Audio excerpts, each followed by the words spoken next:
Tonight, an exclusive look at election night here on the Palouse.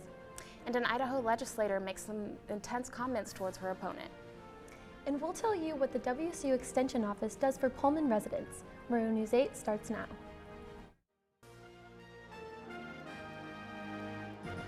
From Studio B on the campus of Washington State University, this is Pullman's only nightly newscast.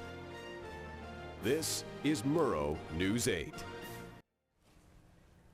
Good evening, I'm Vanessa McMahon. And I'm Bree Childress. Welcome to Murrow News 8. Well, today was Election Day, and Washington's Secretary of State office created a voter tip sheet for people in state. The sheet states that people can contact the Whitman County Elections Office if they never received their voters' pamphlets in the mail. In order for votes to count, citizens should sign and date their ballot return envelope, and mailed ballots do not need a stamp, but they do need to be postmarked by no later than today. Lastly, the press release warns voters not to trust calls coming from people claiming they can help you fill out your ballot, and that voters should only allow trusted family or friends to deliver or mail their ballots for them. As Election Day winds down, some Idaho and Washington residents may still have trouble knowing where to go to submit their vote and what measures deserve their support. Our own Taylor Swanson researched these measures on the ballot to give voters the information they need to know before election night ends. Taylor? Idaho voters will decide on 2 propositions, while Washington residents will vote on 4 initiatives ranging from a carbon tax to a bill that would greatly raise preliminary requirements for purchasing a firearm in the state. Pullman voters may visit staffed ballot drop-off locations on the 2nd floor of the Pullman City Hall or the Whitman County Election Center at Main Street in Colfax.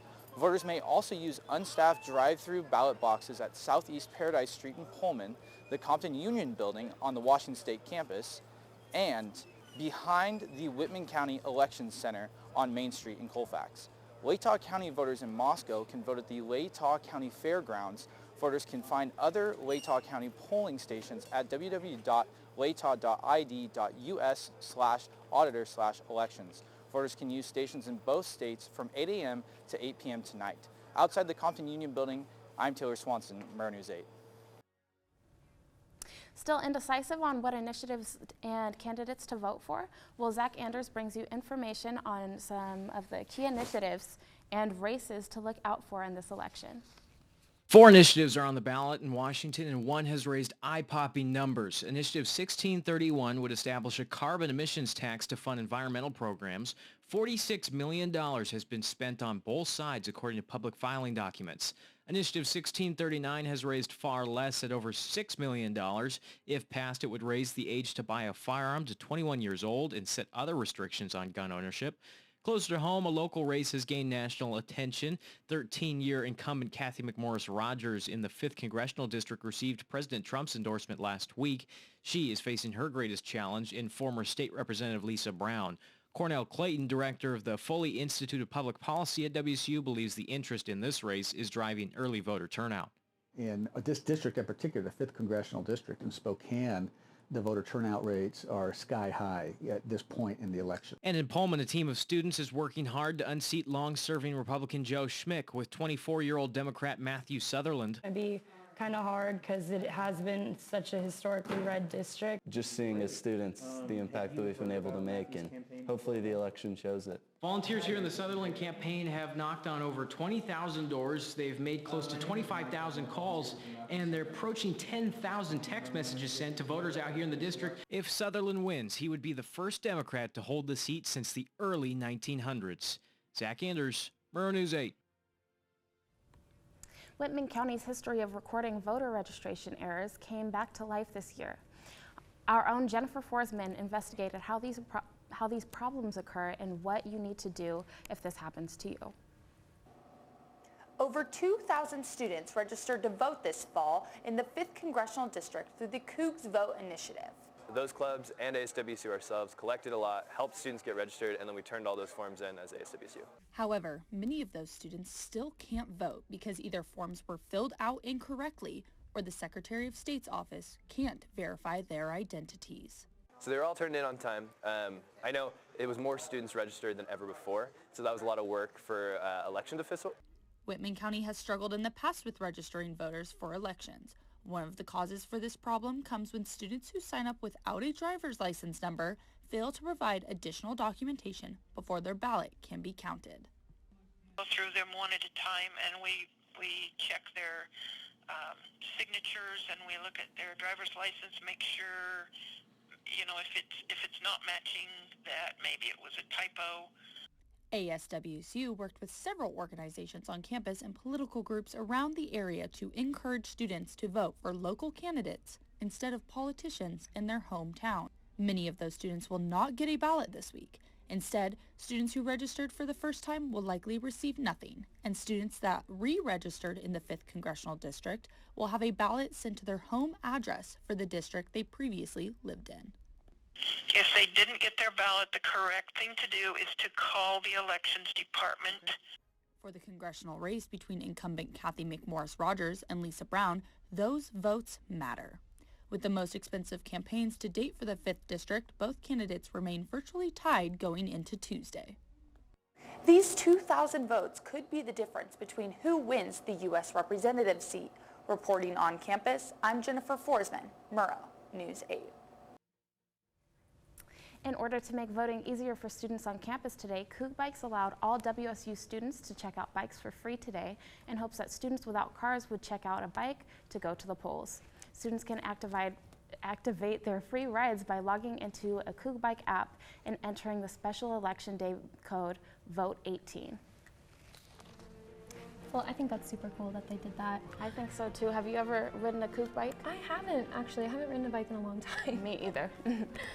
All right, up next, we will be telling you about a political figure that made some unsavory comments towards her opponent.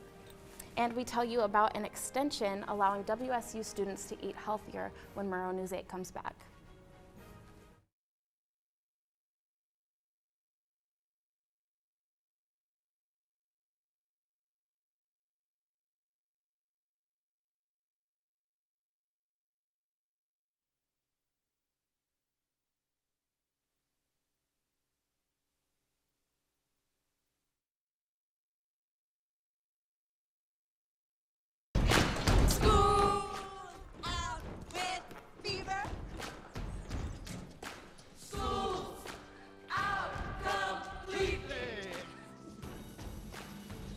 What this place needed was better graduation rates. So we worked with schools like Henry Ford High, and now they're up 18%. And it can happen in every place.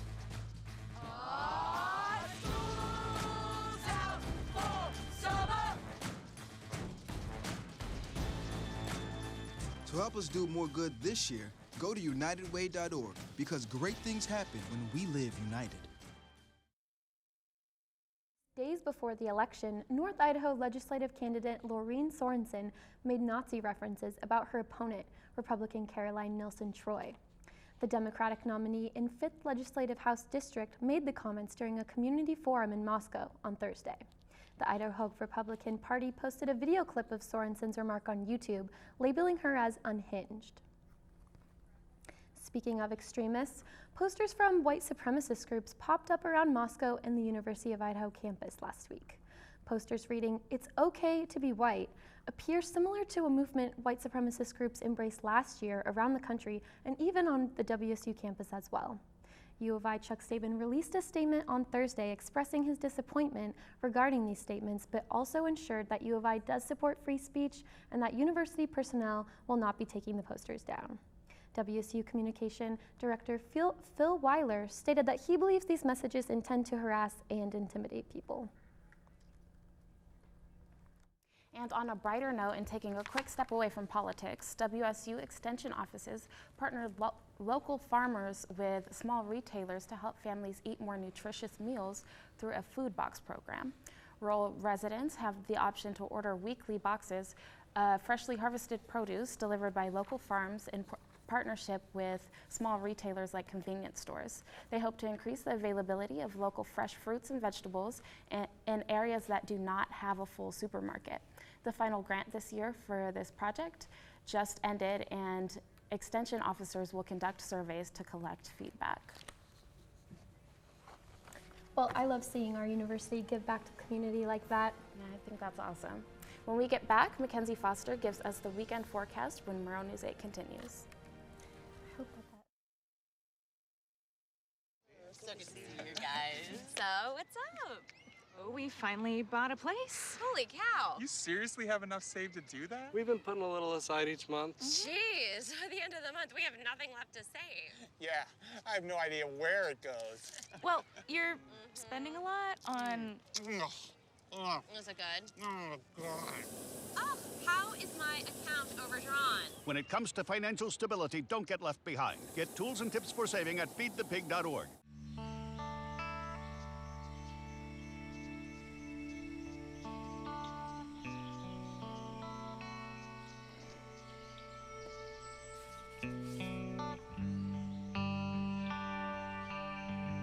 This is the moment I knew.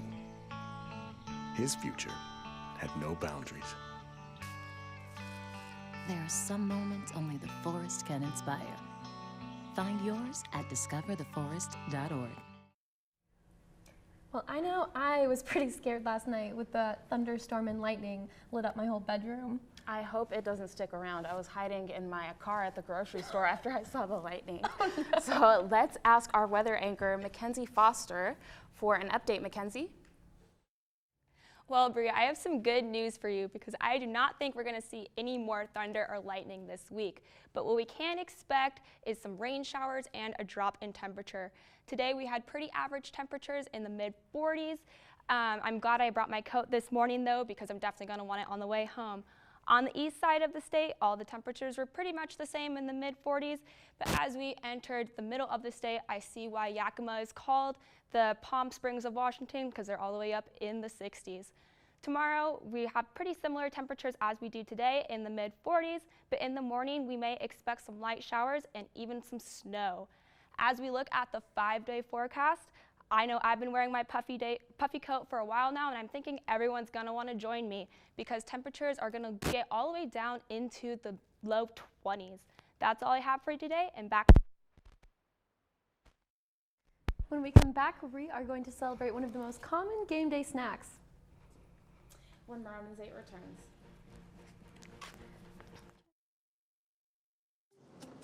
Good one, son. Last summer, my new dad took me on vacation. First, we went deep sea fishing. Wow! I'm so proud of you, son. And then we went on Thunder Shark.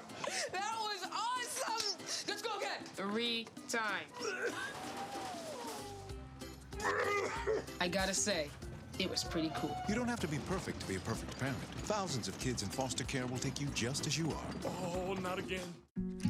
If you want to be a parent, it doesn't matter how you play, what you wear, how you dance, or even what direction life takes you. You just need to be there. You don't have to be perfect to be a perfect parent. Thousands of teens in foster care don't need perfection. They just need you. Who doesn't love some good nachos? Well, today, consider yourself lucky. The United States observes National Nacho Day annually on November 6th. In their simplest form, nachos combine tortilla chips with any type of cheese, but people have made their own versions of this dish with salsa, beans, onion, olives, chicken, beef, or any other number of ingredients to take what some consider an appetizer and make it a full meal, just in case you didn't know. Well, I only have cheese here, but I still think these nachos are pretty good. I'll take it. A nacho I love me some nachos. I'm not going to complain anytime cheese is involved. These are so cute. We were clearly on a budget, but that's all right. I know. I'm happy. Well, thank you for watching tonight. Join us every weeknight at 7 and 10 for Pullman's only nightly newscast. Have a great evening, and don't forget to follow Murrow News 8 on Facebook and Twitter. Good night, Pullman, and happy National Nacho Day. Cheers.